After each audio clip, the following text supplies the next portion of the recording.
talking. Okay, bye. Have a good time. Yes, hi, Ray. Hi. I Ray, did an email from you, Rabbi. Ray, I need your email. Let me open my I file sent here with the emails of everyone. you. Well, I sent it to you, but it probably didn't get there because it was forwarded on a message from Marion, and that part didn't arrive. Mhm. I'll try again next week. Okay. Okay, we'll do it correctly. I won't be here after an hour because I have to go to a new meeting at a quarter after. Okay, no problem. Hi, Phil. Hi, Rabbi. Mhm. Mhm.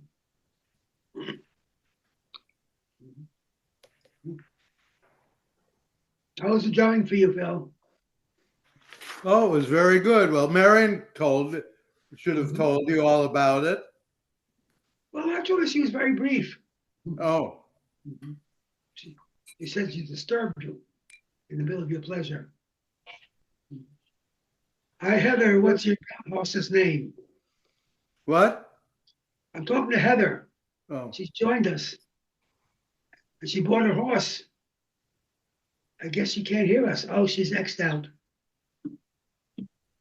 She'll come slowly. Hi, Heather. How are you? Yeah, hi. I asked about your horse's name. Noel. Noel. Oh, Noel. Oh, he's not Jewish, is he?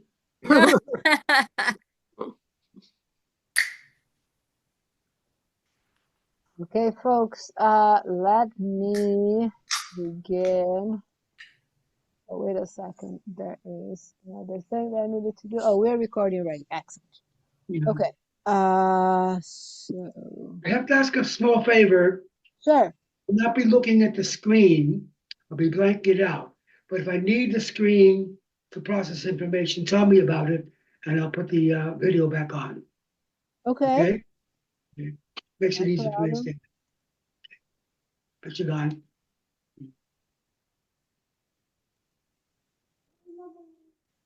Okay, That's so fine. here you go.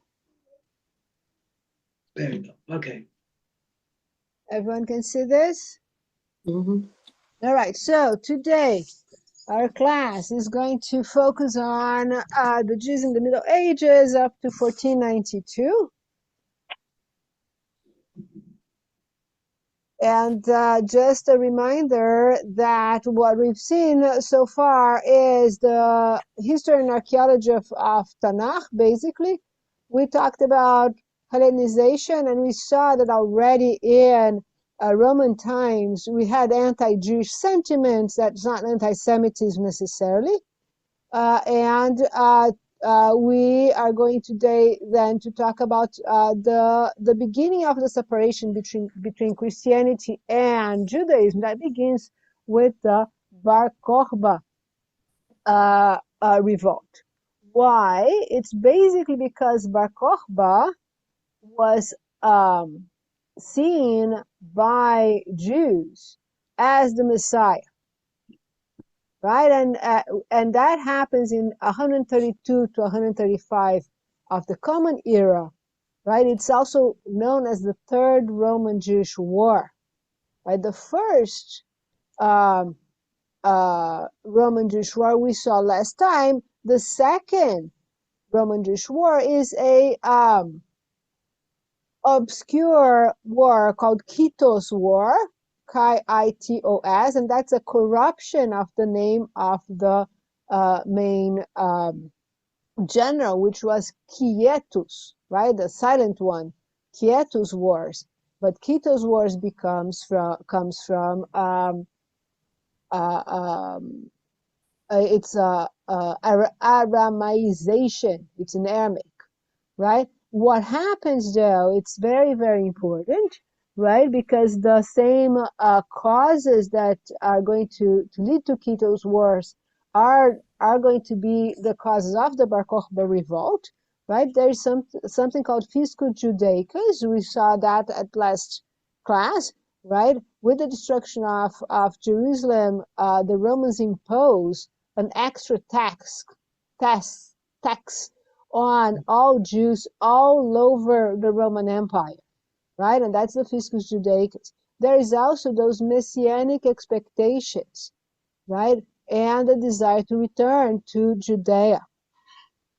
Now, it's important for us to know that because of the Kitus War, right, there was a devastation of Jewish communities in Egypt, Libya, and other regions. So it was really a general uprising of the Jews all over the Roman Empire. The Bar Kochba revolt is much more centered, right, in Jerusalem, in what we call Judea. What happens in Bar Kochba revolt, though, as I said, is that we are going to see that Bar Kochba is seen as the Messiah, and those Jews who had Jesus as their Messiah do not get involved in the Bar Kochba revolt because they don't believe that Bar Kochba is the Messiah. Right now, also, it's very, very important that there is this Roman historian called Cassius Dio that attributes the revolt to the fact that the Roman Emperor Hadrian decides to rebuild Jerusalem as a Roman colony called Aelia Capitolina. And also, there is a ban on circumcision, and that is seen as something, right, the straw that breaks the camel's back. So now, look in a name, what happens, right? Jerusalem becomes Aelia Capitolina, right? This is because of Hadrian's name. He was Publius Aelius Hadrianus. So you see Aelius here for Aelia Capitolina, right? And Capitolina comes from the god Jupiter, whose place of kind of choice was the Capitoline Hill in Rome. So that is the name that Hadrian decides to do. For the Jews, this means there is no more hope of rebuilding Jerusalem and rebuilding the temple. We're going to see a coin celebrating the plowing up of Jerusalem, plowing off of the temple. This is also in Jewish sources, right? Of course, there's that ban on castration, which also includes circumcision, right? And we're going to see those coins that the Jews are obligated to use. Calling Jerusalem Aelia Capitolina is seen as a final insult. Now, Shimon Bar Kochba, right? His name was not Bar Kochba, it was Ben Kozba or Bar Kozba, right? In the Talmud, he's called Bar Koziba. Bar Kochba means son of a star, because of a star will come from Jacob. That is what none other than Rabbi Akiva decides to call Bar Kochba, right? The name Bar Kochba is given by Rabbi Akiva, right? And what does it mean? Is really like he's the son from a star will come from Jacob. He's the Messiah. Bar Koziba in the Talmud means the son of a lie, because it's a lie that he's the Messiah. So what happens in 132 CE? Rebels gain control over Judea and they mint new coins. We're going to see that in a second.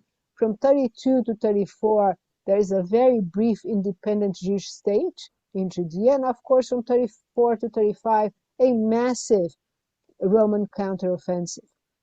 So Rabbi Akiva, right, what does he do? He declares that Bar Kochba is, or Shimon Bar Koziba, or Kosba, is the Messiah. There is this messianic fervor that takes over all Jews. By this endorsement, inspired many Jews to join the rebellion against the Roman rule. The crushing of the revolt gives us what we know as Lag BaOmer. So if you remember the story of the 24,000 students that Rabbi Akiva has, that they stop dying, right? Apparently, according to historians, this has to do with this revolt.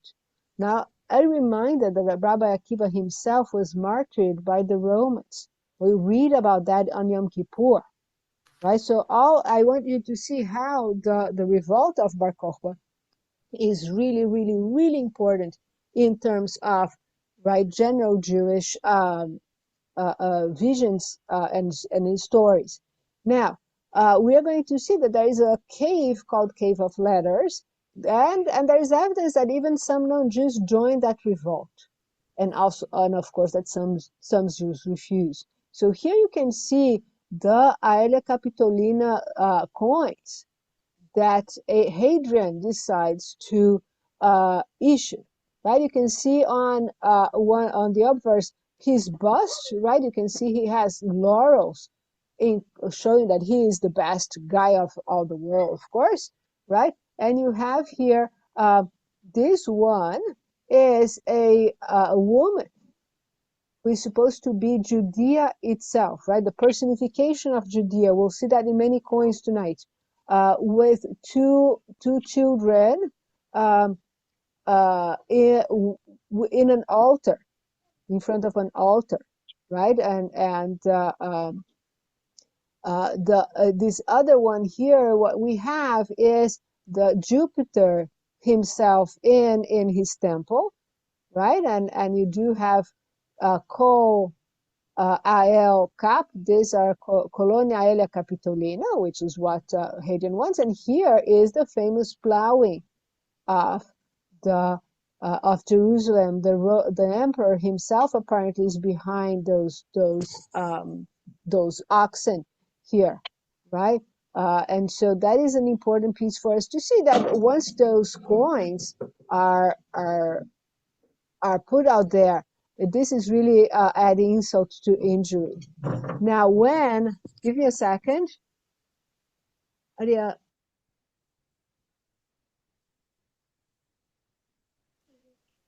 now, those coins here are Bar Kochba Revolt coins, right? And you can see a little bit of this idea of the messianic fervor in part of you have Leherut Yerushalayim, right, for the freedom of Jerusalem, and you have the word Shimon in the circle of laurels.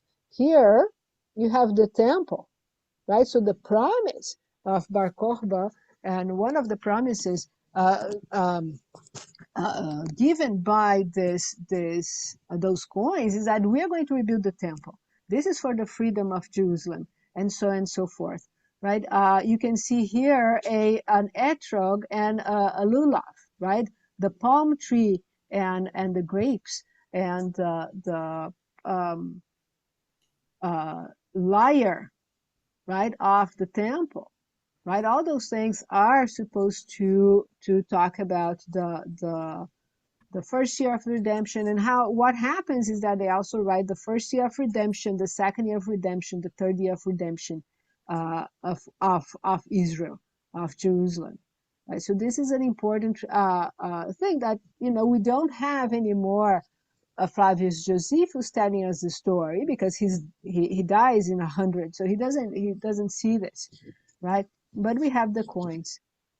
That's Right? That's amazing that the detailed of these coins. It's just Yeah, mind-boggling. Yeah. it's really important. It's really incredible, right? And then once Hadrian is able to conquer and to kill everyone, he digs in with the coins. And here, for instance, you have him, his son Antoninus Pius, that goes after Hadrian, right? And he has the she-wolf suckling Romulus and Remus, right? Transforming that in really a Roman place, right? You have here a boar on this one and the Roman eagle on that, right? So you see that this is really, the coins are a form of propaganda, right, Heather? Of political propaganda. This is what we think. This is what I'm going to do to you guys. So now, Bar Kochba, just for you to know,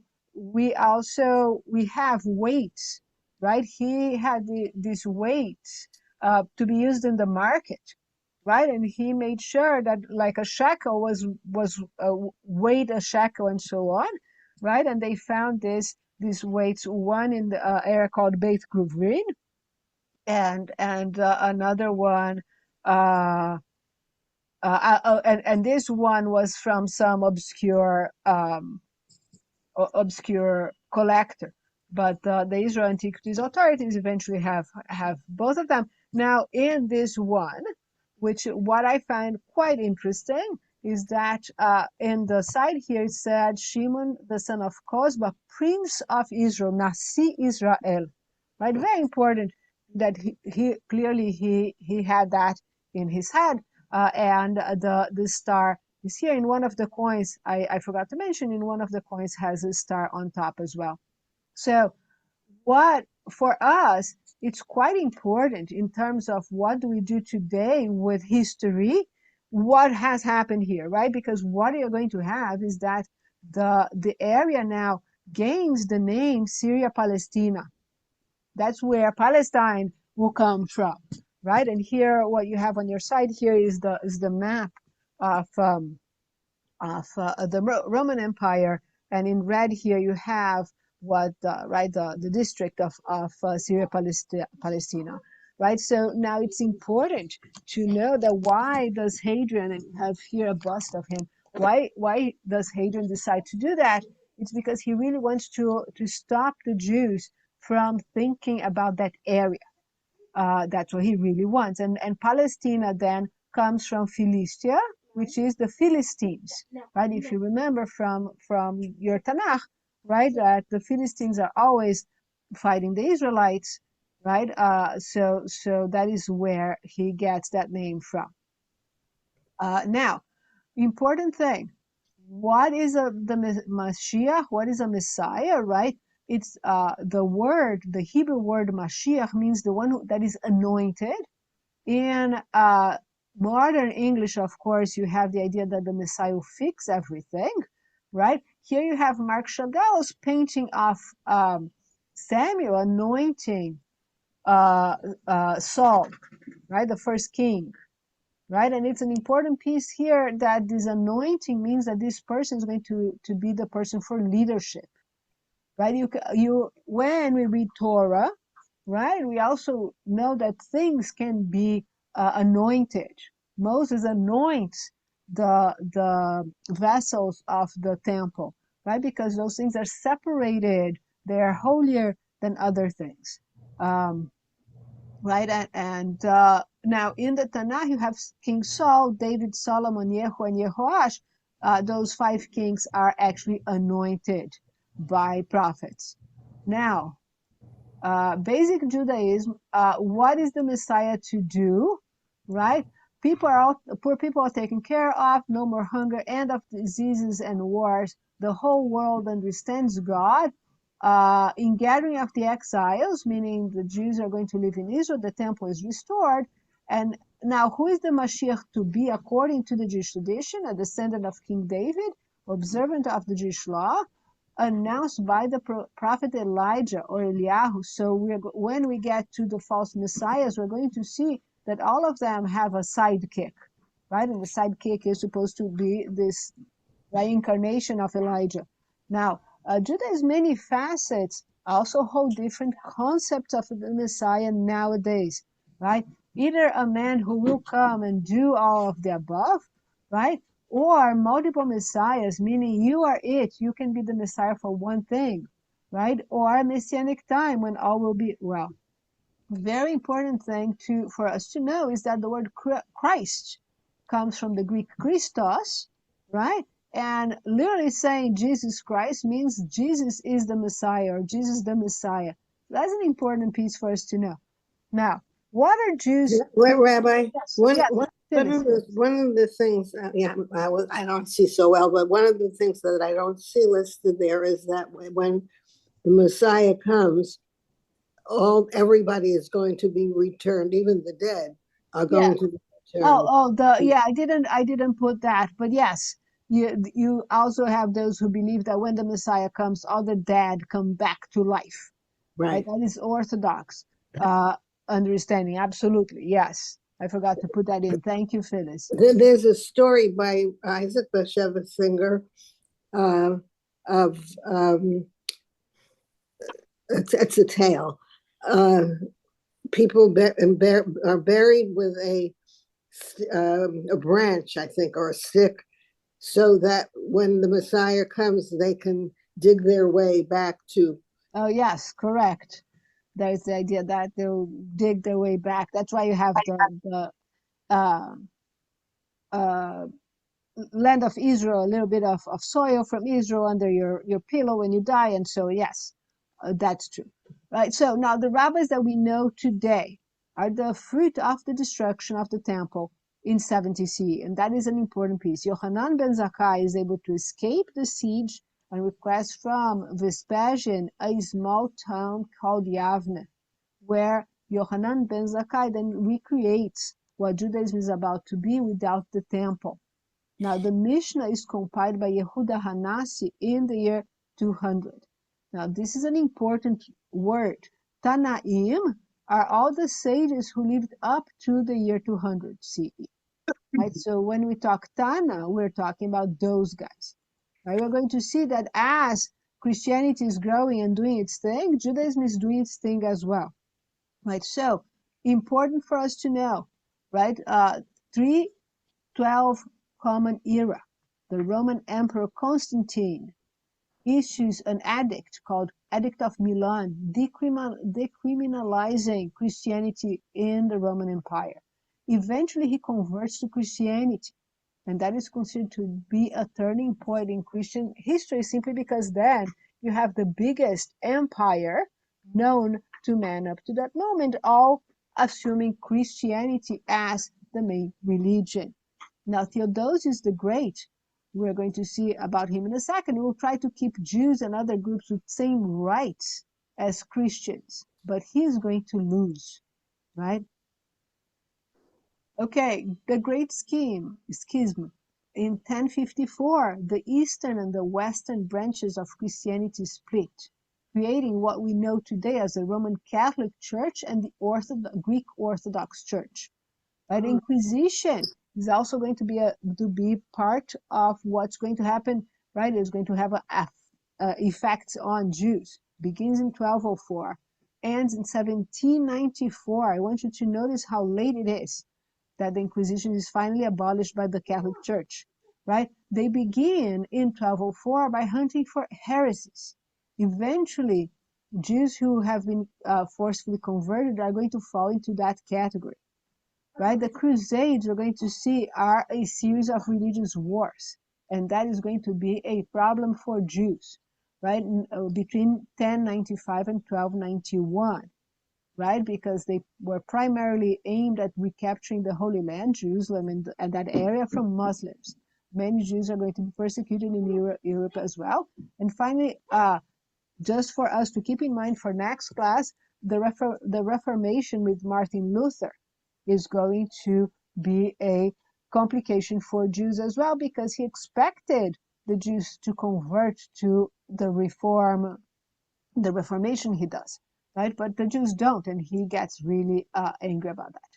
Important thing about Muslims, right? In 600 CE, Prophet Muhammad receives the Quran in Mecca. Whatever you think, that's their story, right? Persecuted, he and his followers flee to Medina. They come back to Mecca in 630. He has not one, not two, but 11 wives. But none of his male children survive to adulthood. Only 4 daughters do. He dies in 632 CE, and there is a succession of 4 caliphs that are his close companions. Those things are important for us to know just because of what's going to happen to Jews later, right? There is the Rashidun Caliphate, in which the administration government of the Middle East is going to be by the son-in-law of the Prophet. The Umayyads, right, begin in 661 with the assassination of the last Rashidun Caliph, Ali, and that stays until 750.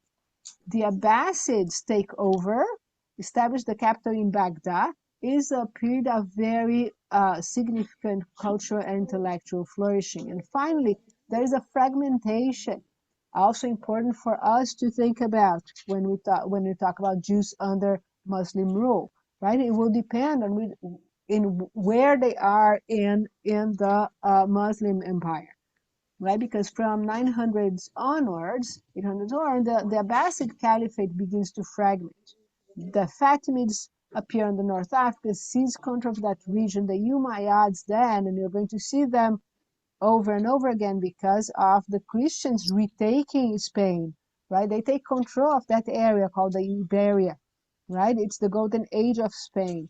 From the 11th century onwards, there are internal pressures that will enable the Crusades and other invasions. And when 1258, the Mongols conquer Baghdad, then the Abbasids end, right? So important for us to understand when we're going to be talking about things, political things more of nowadays, that this is, everything that you see here is the Islamic expansion, meaning up to where did the Islamic um, empire, for lack of a better word, exist. It was in all this area.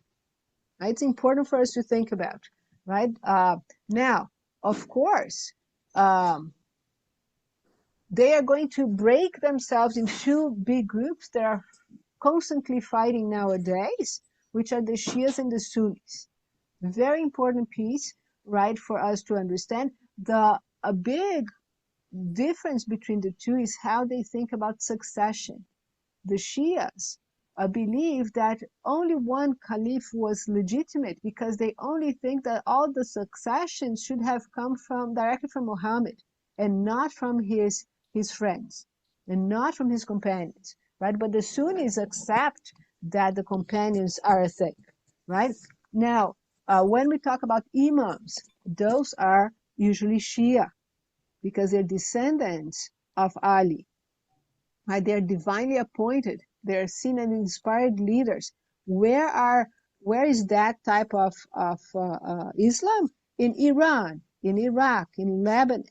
That is an important piece for us to understand. Their understandings of what is Islam supposed to be and what is Islam supposed to do in this world is going to be different because they have two different big schools, right? The Sunnis, they not only emphasize the Prophet's traditions, is called the Sunnah, but also consensus in terms of leadership. So they don't really believe that their leaders are divinely inspired.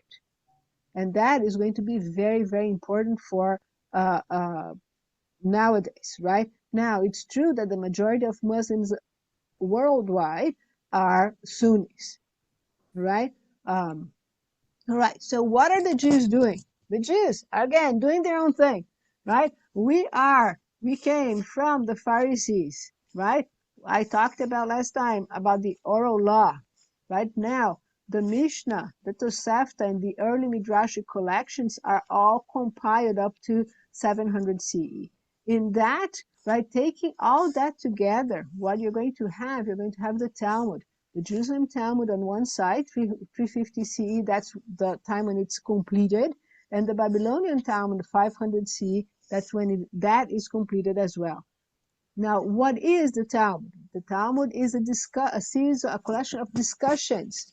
You have there a very common printing of the Talmud in the picture, right? It is the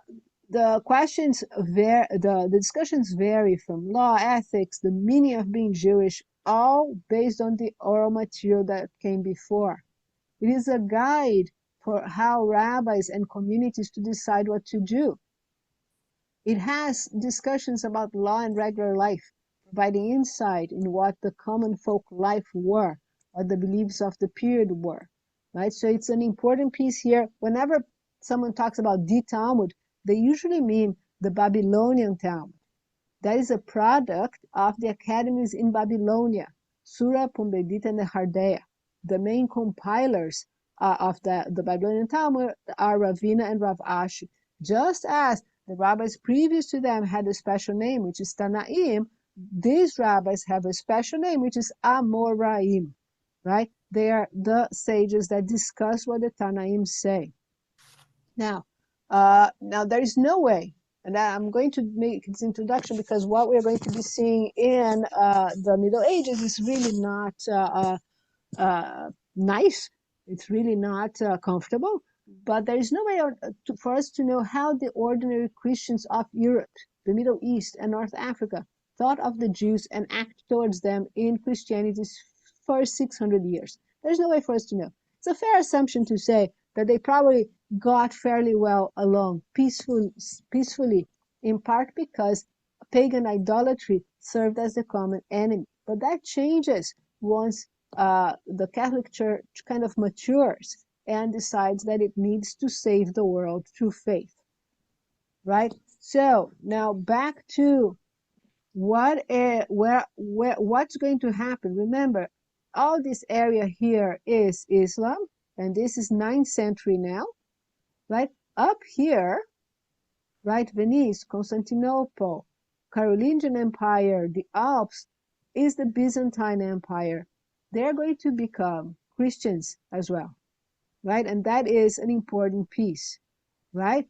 The following ideas we're going to see are not held by most Christians today. I don't want you to get the wrong impression, but they helped us to understand what happens to Jews under Christianity during the Middle Ages. Right? Though these are now they are called the Church Fathers. The Church Fathers, as you can tell by this this drawing here, right? They're not exactly a happy bunch, right? That is in part because they emphasize a lot of self-denial, spiritual discipline, asceticism, right? Simple diets, fasting, this focus on inner life, and so on. Right? You can tell that the four church fathers in this drawing here, compared to the king, they are a little more gaunt, right? Right. This era is called the patristic era, goes from 1st to 8th century, right? They established the core doctrines of Christianity. Very important for us to know. They flourished particularly between 4th and 5th centuries, when Christianity is solidifying its position within the Roman Empire.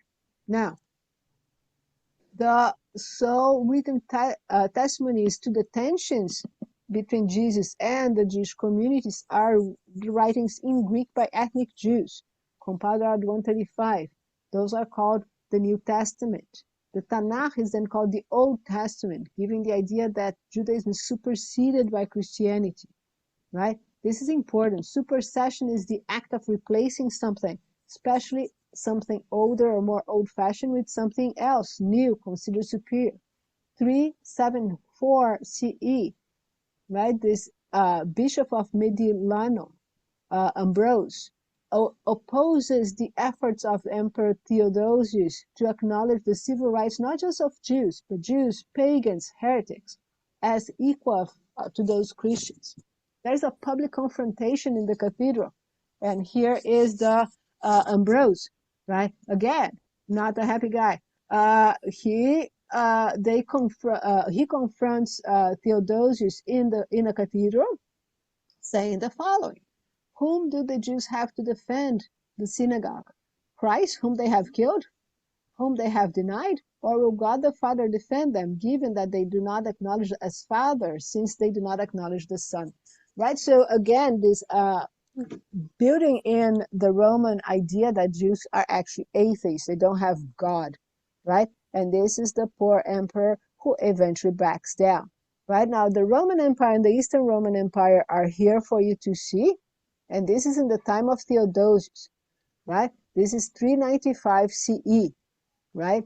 What happens is he's trying to prevent the Roman Empire in 300s to split, but he won't be able to do it. It will eventually going to split and become the Byzantine Empire, right?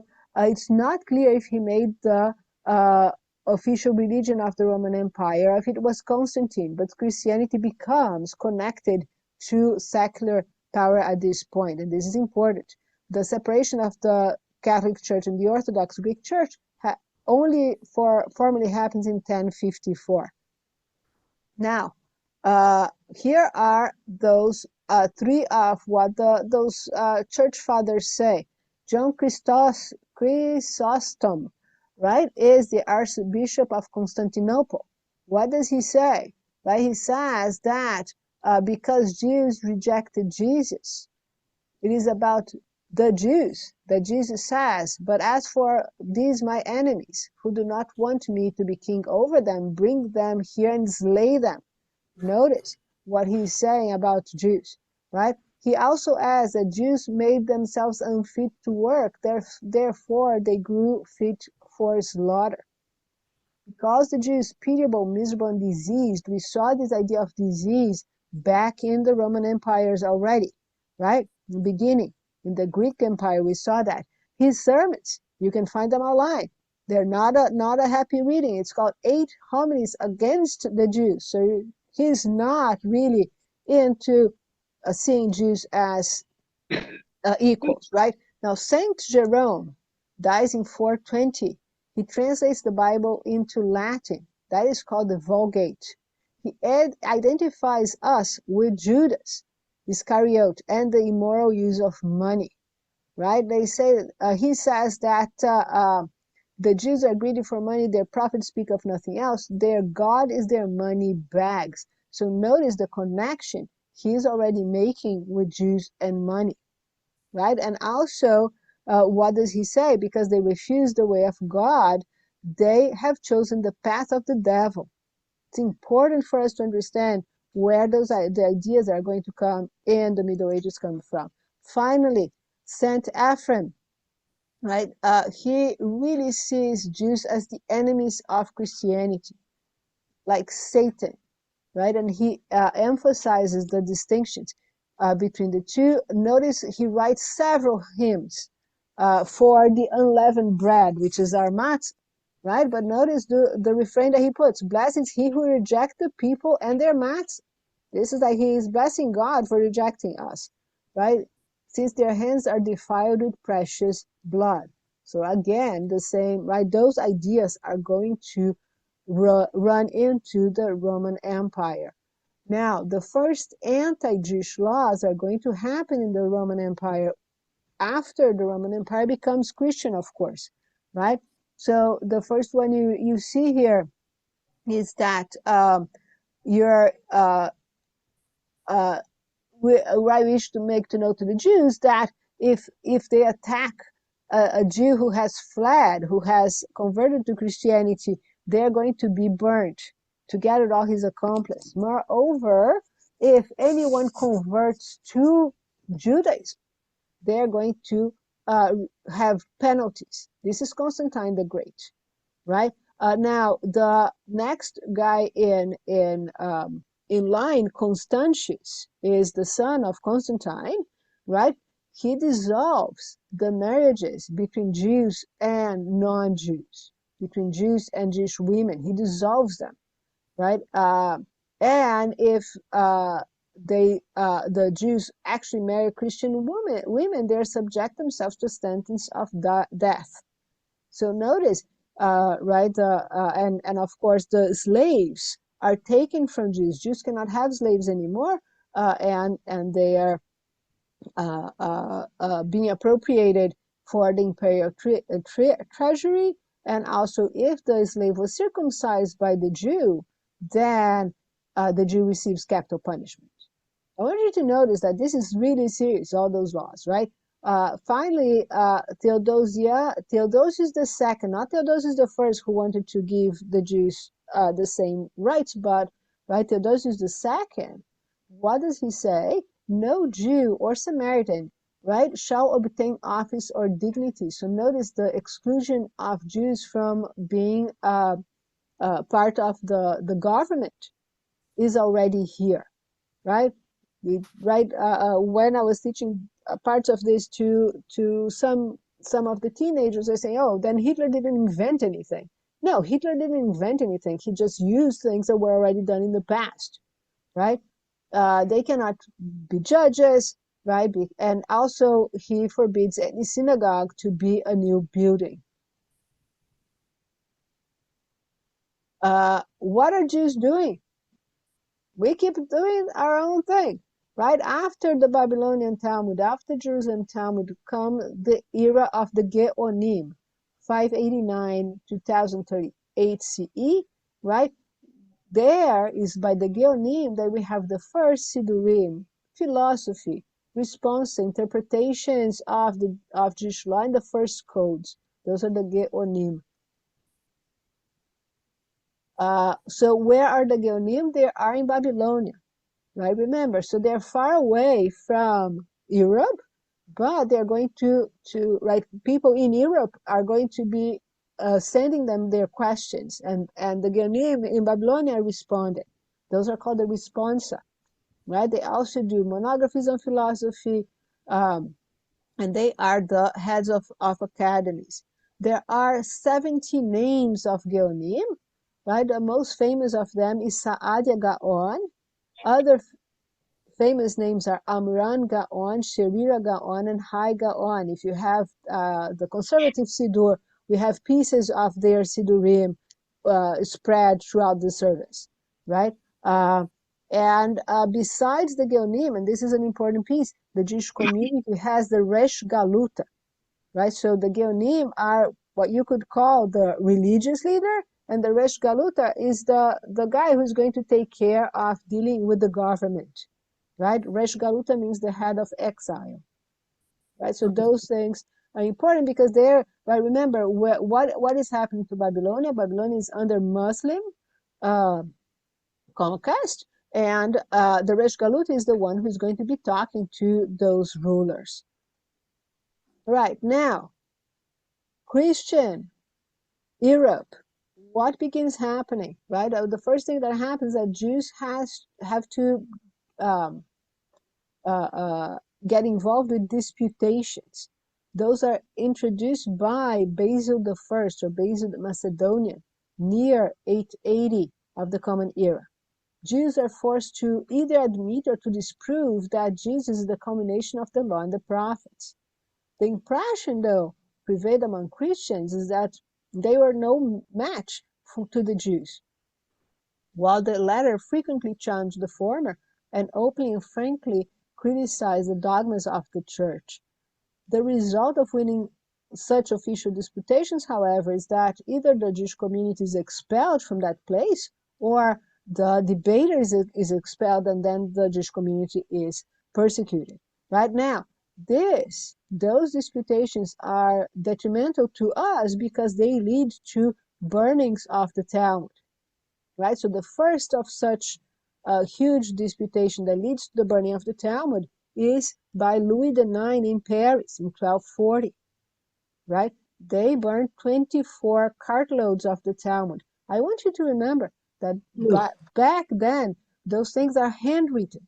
We don't have the printing press yet. So burning 24 cartloads of the Talmud is something serious for us, right? It represents a loss of real text, right? It's very, very important for us to understand that, right?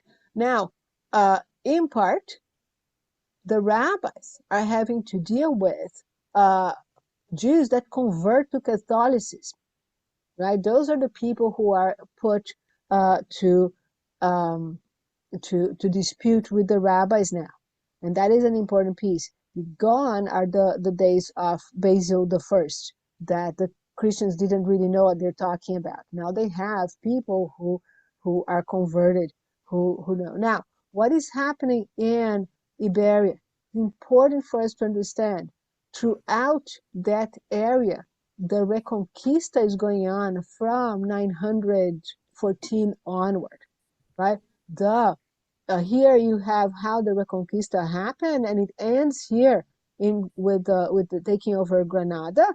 And what is that? What does that mean? It means that the Christian kingdoms are trying to send away the Muslims back to the north of Africa, right? And the Jews are caught again in the middle of those two groups fighting one another, right? Now the Umayyad Caliphate conquered the Iberian Peninsula in 711, right? So, and 711, if you know anything of the story of the store, that's why it gets its names, right? It established the Al-Andalus. That's the name that they give to the area, It's a Muslim state. For the Jews, it is not bad, right? The Jews living there are living under Muslim rule. Sure, their deen is sure they're not first-class citizens, but they're not living in a bad place. So either, right? So now the Christian kingdoms in the north of the Iberian Peninsula begin expanding and expanding. Notice that it takes them 750 years, but they do conquer the entire area. And that is why our class today ends in 1492, because that's when Jews are expelled from Spain, and then in 1497 from Portugal, right? But the king of Portugal decides that forcing Jews to convert is better, right? And that gives much more power to the Inquisition. Now, one of the things that happens because of those tensions and those disputations is that more and more laws against the Jews are going to happen throughout the Middle Ages, right? Here, what you have is this decree that bishops, archbishops, Dominican or Franciscans, friars need to go to the synagogue and preach to the Jews. And the Jews are forced to come. If the Jews don't want to come, officials make them come. And that is an important piece for us to understand, right? Once we look at the Middle Ages, you really realize what a miracle Jewish survival is, right? Jews are being forced to wear this, in this piece here in Germany, right? Notice again, Hitler doesn't invent anything, right? Jews have to wear this circle, this golden circle here. You can see even in this drawing, the man is carrying a bag of money. Now, important piece for us to understand that until for the first 1,000 years of Christianity, you can't see in the drawings specific groups. You cannot see in Christian drawings the Jews. You cannot see in Christian drawings the Moors. You cannot see them as different. But that changes throughout the Middle Ages, right? The first big change that you're going to find is that Jews are wearing these yellow hats, pointy hats on top, right? They're called pileus cornutus. They show up in 1100 CE, right? And they exist for about 400 years, right? And in every single drawing, the Jew is going to be shown like that. This is a guy in Germany in one of those reenactment fairs of what was a German town in the Middle Ages. He's walking around as the Jew. And here you see how that hat would look according to the descriptions and the things. So what is happening in terms of art, right? The synagogue and the church are being carved out outside of churches and outside of cathedrals, right? So here you have two groups, and you can see, right, the synagogue is here, blind, usually looking down, has in one hand the tablets of the law, right? And you can see that on both of them, right? They have a broken staff here, right? Whereas the church is seen as a much more powerful a woman carrying a chalice and of course the cross. Right now, you can see here also, this is not just outside, this is inside, right?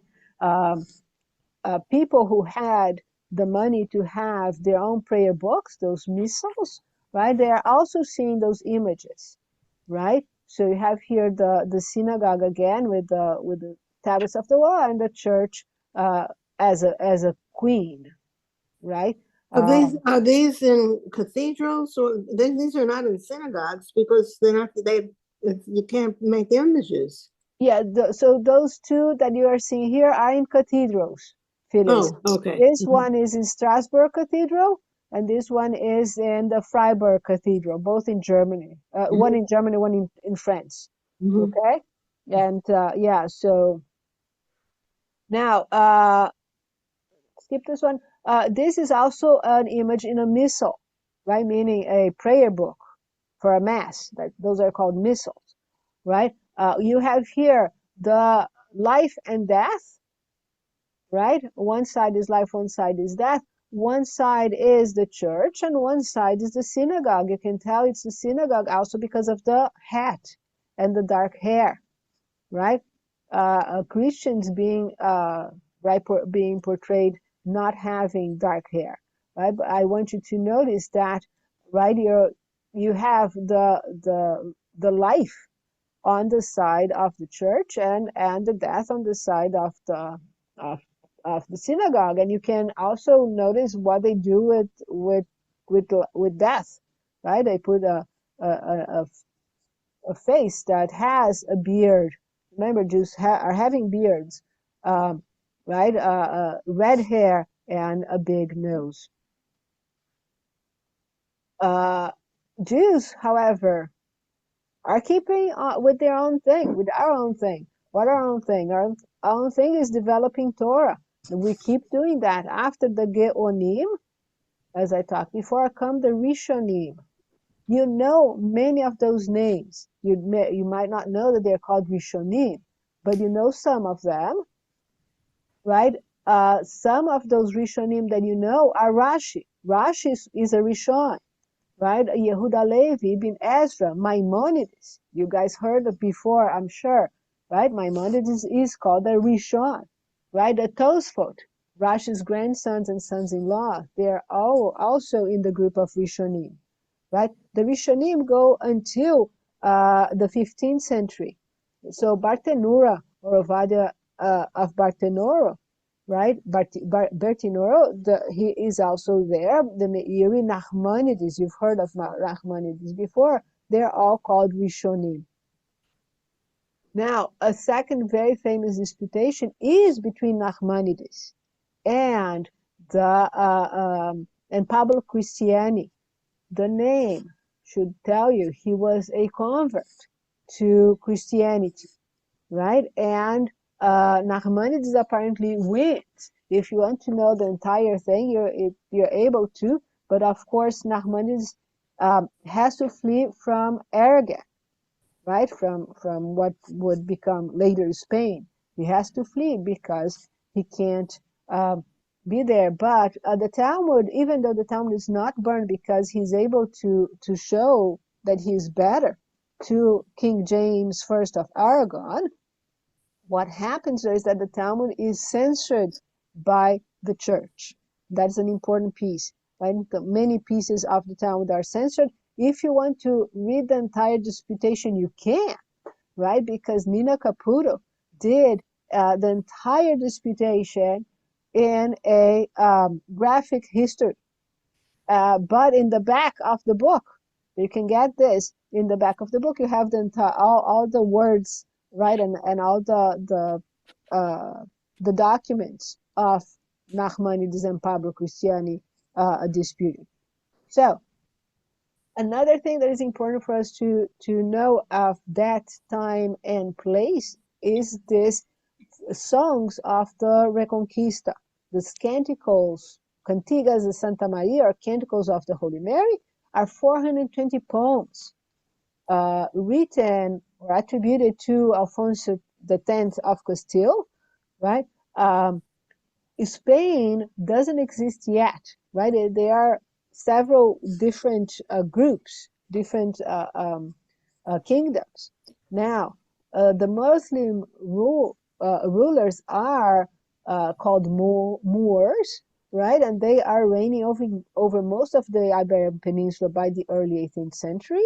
Right now, what I want you to see is that those songs are carrying within themselves very, very strong images against the Jews.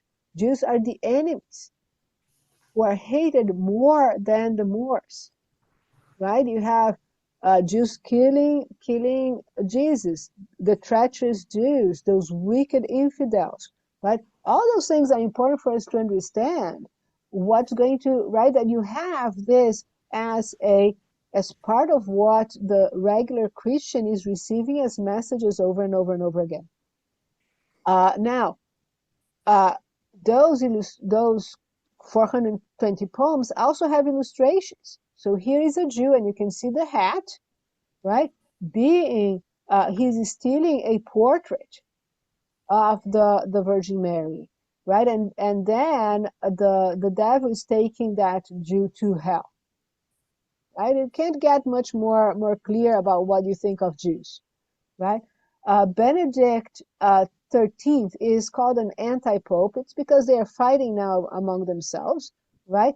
But he makes a very big dispute because he believes that if he's able to get the 22 Jews who are invited to come to this disputation, if he can get them to convert, then he's going to be the Pope and everyone's going to accept him as Pope, right? Now it's 22 rabbis, right, that have to dispute with Geronimo de Santa Fe, also a Jewish convert to Catholicism, right?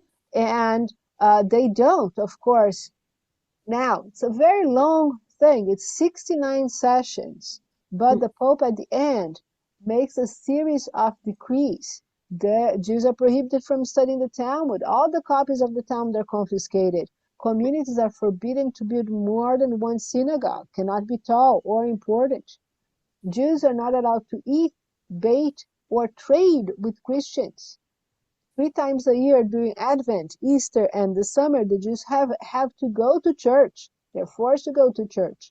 Jews cannot hold public office, nor sell or make any handicrafts or practice medicine, right? Important piece, right? Because of decrees such as that, Jews end up only being able to do with money, right? Mhm. And the fact that Jews have family elsewhere is going to also help this idea of getting money. I have an uncle, right? This is important for us to understand.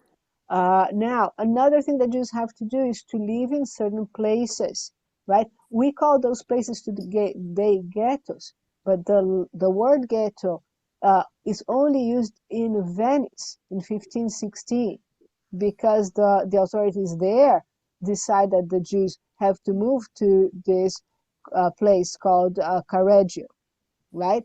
Now, but the segregation, the segregation you're going to see exists in many places, and in, for instance, early councils, right, 1179 and 1215 already advocated for Jews to live in a special place, in a certain area. The most famous of them, of course, is the Ghetto of Prague, right? And here you have the Venice ghetto today and the ghetto of Prague today, right? But Jews also had to pay special taxes. This is on top of an exchequer wrote from Norwich, 11th century, about the contributions of the Jewish community. This is the drawing that they decide. Now notice that the Jew has to pay, right? And the devils are around, right? This is apparently a drawing against the ruler who was supposed to be nice to the Jews in Norwich, apparently. And so the devil is connecting them both by the nose. I want you to notice that those images don't come just because. They come because you have already an idea that Jews are partners of the devil. Going to see that in a bit, right? Jews had to swear special oaths, right? When a Jew swears an oath in court in the Byzantine Empire, 10th century, the Jew has to wear a girdle of thorns around his loins, stand in water, and swear by Bara Sebara, which apparently is Bereshit Bara, so that if he speaks an untruth, he's going to be swallowed by the earth, right? In France, 1150, A wreath of thorns would be hung on the Jew's neck while he swore and was called upon himself all the curses in the Torah. In Germany, in Swabia, right, the Jew has to stand on the hide of a sow or a bloody lamb. In Poland, in Silesia, the Jew has to stand on a three-legged stool and has to pay a fine every time he falls. And if he falls 4 times, he loses the case automatically. Right? Exactly. And in Dortmund, Germany, the Jew would be fined each time that he halted while repeating the oath. Right? So no due process, really. Here is a drawing of the Jew on top of a sow, right, taking the Jewish oath. The same thing happens here in this other manuscript.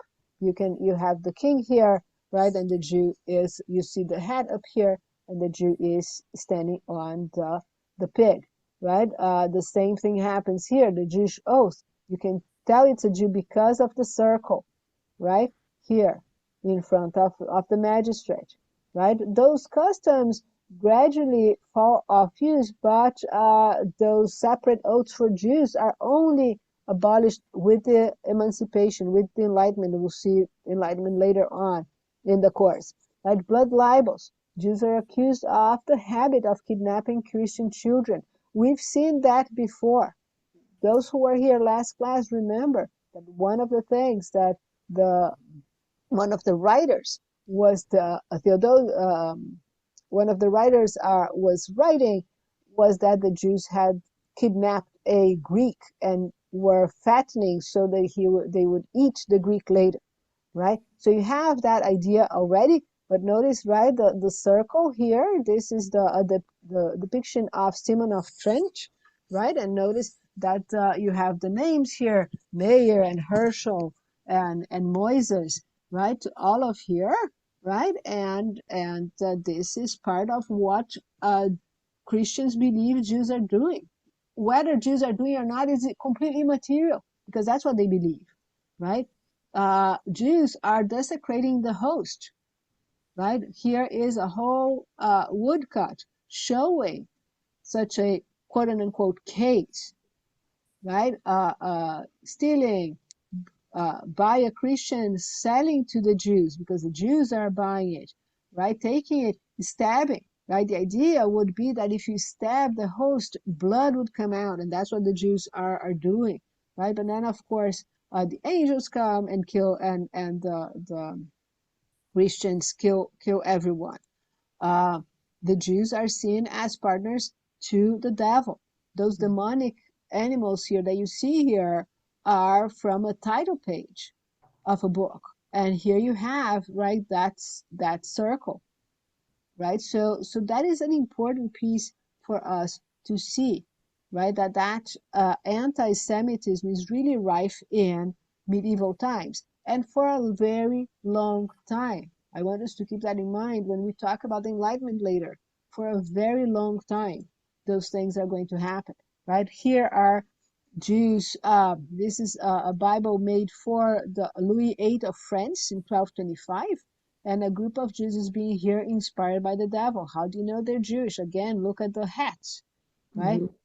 And here you have in a Frankfurter Main, right? Jews are being accused of doing terrible things with pigs, right? It's important. Notice that, right? You have a figure of the devil connected to the Jew as well. All those things lead to expulsions and persecutions. And then we have the Crusades, which don't help at all. Right? This is Peter the Hermit preaching for the First Crusade, right? And this is the history of England. That preaching is 1095. Right? What happens is that Jews, every place the Crusades are going to pass, Jews are going to suffer. Right? In England, for instance, fairly recently, right, 2024, they were able to do an analysis on on remains that they discovered in an old well while they're trying to do a shopping center, right, in 2004. In 2022, they discovered that those were actually Jewish. How do they know? Because they all had Ashkenazi genetic markers. There were 11 children and 6 adults, right? So that is an important thing for us to know. Jews are being burned as a group, as you can see here in this Liber Chronicarium from Nuremberg, and in many other places you have, right? And in the Rochester Chronicle, you have here a peasant, an English peasant, beating up the Jews. How do we know that they're Jewish? Because they are marked with the tablets of the law on the chest, right? And this is just at the 1290, the expulsion of Jews in England, right? Every time a crusade would happen, mobs would attack the Jews.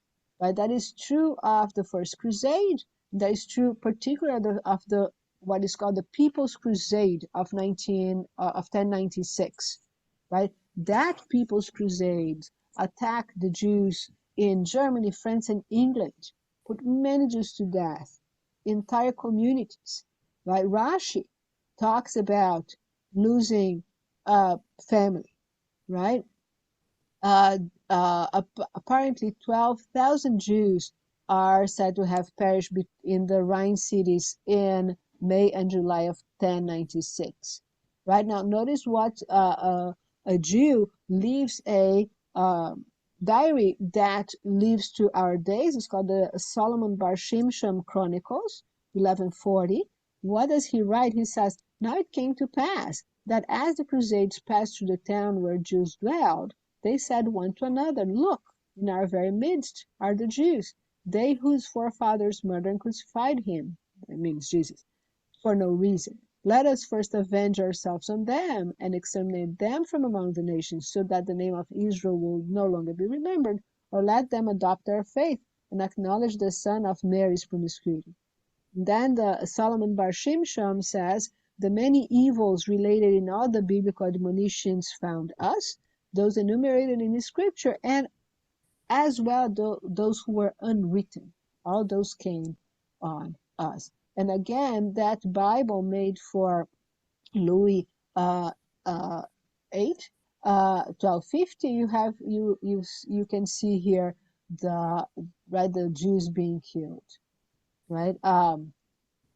Now, Rabbi, yes, finish. The Merchant of Venice, Shakespeare. There's the question if Shakespeare even ever met a Jew. And recently, just a couple of weeks ago, I saw a video, actually. It was of a play from England. It was like a modern Merchant of Venice. And it's very, very moving. Yeah, it's look, right. Jean-Paul Sartre is the one that says if the Jew didn't exist, the anti-Semite would invent the Jew, right? So it's immaterial whether Shakespeare actually saw any Jew, because he has, right. All those things are in the water, right? I met in Brazil a woman who had never seen a Jewish person before, but she knew that Jews killed babies, right? That's part of the anti-Semitism that happens within Europe for many years. It doesn't disappear just because people decide to be nice one day, right? It is there. It's in the water, right? The Shepherd's Crusade is the last crusade, really, and it's because it's a popular crusade in Normandy. It begins when a teenager says that he was visited by the Holy Spirit. It fails to gain the support of the church because by 1320, the Crusades are kind of falling out of favor. But that doesn't mean that they don't attack Jews. They don't attack royal officials and castles and so on. They apparently kill 500 in one of those places, Verdun-sur-Garonne, right? And other places they go. So it's important for us to understand that the mob mentality is really serious, right? You have here Jews being 2,000 Jews are burned to death in Strasbourg in 1349 because of the Black Death accusations. pogroms happen almost everywhere, right? And 293 towns that with confirmed Jewish settlements in Russia in the 14th century, 214, 73%, right, record pogroms. It's important for us to understand that this is everywhere, right? That leads, of course, expulsion of the Jews, right? From England, they go to France. From France, they're expelled again. They go to Provence. You can see, right, in this area, whenever you have the red, are areas that the Jews eventually resettle and are not expelled. So the Netherlands is one of them. Poland is another. The Ottoman Empire is another, right? And Egypt and the land of Israel, you can see people fleeing, right? From Portugal, Jews flee to Brazil, right? From Spain in 1492, they go to the north of Africa, to the Maghreb area, right? That what is important for us to understand is that all that anti-Semitism that begins with the Catholic Church eventually kind of seeps in England, in Europe. Now, the last thing I want us to just remember is that, right, it's the continuing rationale for that conduct in the Middle Ages is that, oh, if the Jews just absorb into the cultural mainstream, all it would all be over, right? But it's really the theological anti-Judaism of the church fathers that it was repeated endlessly in medieval and Renaissance and Reformation preaching that will become the great culprit regarding the birth of what we are going to call later modern anti-Semitism. Even though nowadays the Catholic Church has recanted most, if not all, its position against Jews and Judaism. Right? In Spain, 1492, this culminates in the expulsion of the Jews by Ferdinand II of Aragon and Isabel I of Castile. They are known as Catholic monarchs. They transform those places, Castile, Aragon, and Spain, right? But it's the fall of Granada in 1492 and the expulsion of the Jews are intrinsically connected with the expulsion of the Catholic Church. Sicilia, Sardinia, and Portugal are going to follow suit. And that's where we stop for today. And almost just 1 hour, a little bit more than an hour.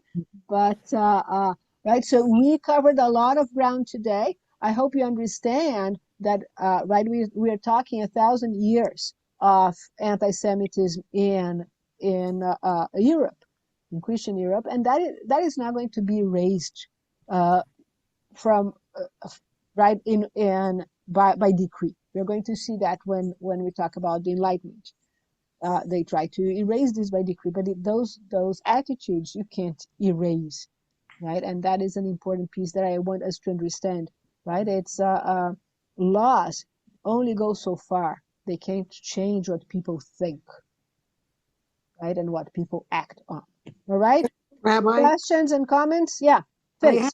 I wanted to let you know that way before you came, probably maybe in the 1940s, there was a doctor in, I believe he was practicing in Durham, and he was a family doctor.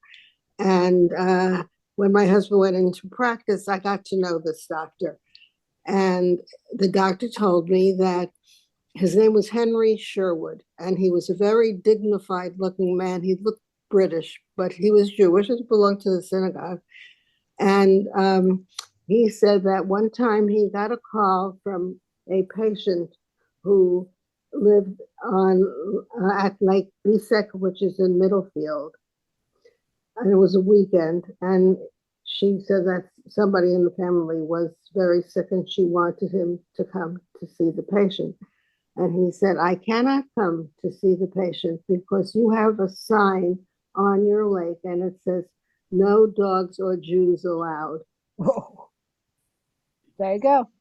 Right? I think I told to most of you, right? When I was in university, I met a girl who had, and she had come from the interior part of Brazil. And when she learned I was Jewish, the next thing that comes out of her mouth, and we were getting along fine, we're friends, right? Is, oh, I'm very angry at you Jews. And I asked, why are you angry at us? Like, what did we do this time? And she said, oh, my aunt told me that you kill a baby and you drink its blood for Passover. And like, I was astounded. And this is right, this is not in the Middle Ages, right? And this is a girl going to university in São Paulo. Well, and what I told her is that, look, I can just prove to you it's wrong, because in Brazil the course year begins in March. So in April we were having Passover. So I got her to come to a Seder, right? Because how you can't prove, no amount of what I would say to her would change anything. She had to see by herself that was not the case, and she had to understand what a Passover Seder was, right? And she came. Truth be told, she was right. She was brave. She came. She stayed for the whole Haggadah, and right, Did she drink and wine? that's what changes people, right? Laws just go so far, right? But there you have it. This was 20th century, right? And this is still there. Mhm. All right, guys. Yes, Thank you, Rabbi. I'll see you guys next week. Right, next week we're going to talk Hasidut and enlightenment, and we'll see how things move from there. Okay. All right, guys. You guys take care. Bye. Thank you, I'll put this Rabbi. Thank you, online just Rabbi. to, Be well, bye, you everybody. too. Bye, Thank you Phil. very much. Everybody, Bye. Bye, everybody be Phil. well.